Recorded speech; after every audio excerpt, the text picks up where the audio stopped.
opportunity. And right now, we're at such early stages. We're 2, 3 years into understanding how these technologies impact our work. And that's why, kind of going back to that first point, is if you understand how to use AI, if you just lead with that curiosity, you will start to discover how you can start to change your job and how you can start to change teams of jobs. And so things like curiosity, problem solving, empathy, those are the type of skills that will endure, but also hard skills. One of the interesting things is some people think that this will take away from engineering jobs, but we actually see greater demand for software engineering. We also see that skills like Python are still very much in demand. So we will see many types of things, and ultimately, these are some of the choices we need to make as leaders on how we redesign work.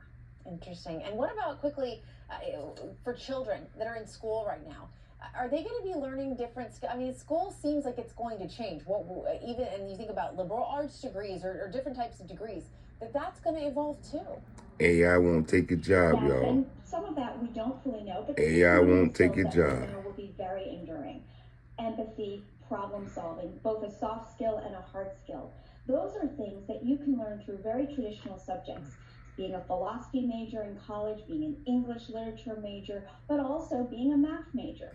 So learning things like logic, learning how to connect ideas, learning how to think through critical thinking. So those are some of the core tenets for our kids in grammar school and in colleges. And so those things don't go out of fashion. Now, how you apply what you learn in school may very well change, and we may see different types of opportunities. You know, one thing that's really interesting is that a lot of people focus on, it's kind of fancy word, cognitive, the intellectual skills.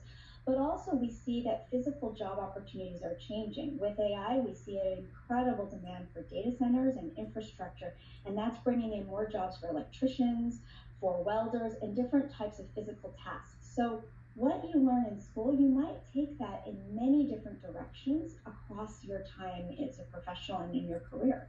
Yeah, it's going to be interesting. Thank you so much, Lorena Yee. We appreciate it. Thank you very much, Jessica. You've heard about hybrid cars. What about hybrid planes? The electric company hoping its planes are the future of flight, and that someday they might even replace many taxi cabs. The startup says its aircraft can get you there twice as fast as a commercial plane and are best for short hops. CNN's Jim Sciutto went for a ride.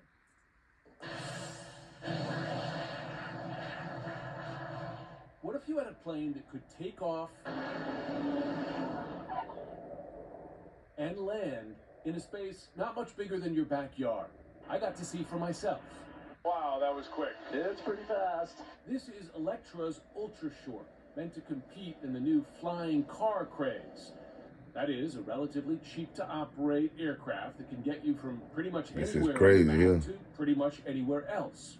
And we can save them half the time, right? I mean, half the time you spend in a commercial airplane or on the road or in a train, this will get you there twice as fast. How does it work? The science is pretty crazy.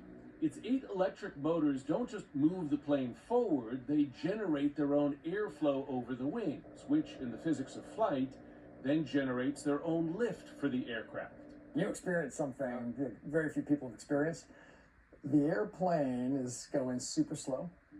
The wing thinks it's going super fast because we're just accelerating all of this air over it. And then some really unique design structures just rises right up. So the wing just lifts the airplane up at about 150 feet of ground roll. You create your own lift. You create your own lift, and then you just fly on that lift like an airplane. Because the plane creates its own lift, we took off at just about 30 miles an hour, about the speed of a racing bicycle. Something of a nod to the bicycle-building Wright brothers, who invented the world's very first flying machine. From the air, you get the feeling of floating, sort of like taking a ride on a drone. He's a little bit unsettled. You got 27 minutes at Tyler Roger Crosby. Oh, yeah, little nose down, actually. Plus, it's a hybrid with turbo generator charging batteries that run the prop, sort of like a flying Prius. And less fuel means a lower cost per mile than helicopters and many flying cars. The idea of the Ultra Short is to solve another problem with many flying cars. While they can take a passenger or two, the Ultra Short can take multiple passengers and cargo, and go as much as 10 times as far, about 250 miles. Electra already has more than 2,000 planes ordered, mostly from airlines and the U.S. military, with even the ambition to replace the military's workhorse transport helicopter, the Black Hawk. A lot of military applications, because the military has the same problem we all have.